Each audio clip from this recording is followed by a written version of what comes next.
वेङ्कटनिवासाय श्रीनिवासाय मङ्गलम्। लक्ष्मी सविभ्रमालोकसुभ्रूविभ्रमचक्षुषे चक्षुषे सर्वलोकानां वेङ्कटेशाय मङ्गलम्।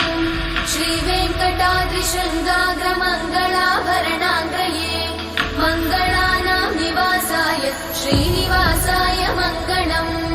सर्वावयव सौन्दर्य सम्पदा सर्वचेतसां सदा सम्मोहनायास्तु वेङ्कटेशाय मङ्गलम्। नित्याय निरवध्याय सत्यानन्दचिदात्मने सर्वान्तरात्मने श्रीमद् वेङ्कटेशाय मङ्गलम्। स्वतः सर्वविदे सर्वशक्तये सर्वशेषिने सुलभाय सुशीलाय वेङ्कटेशाय मङ्गलम्।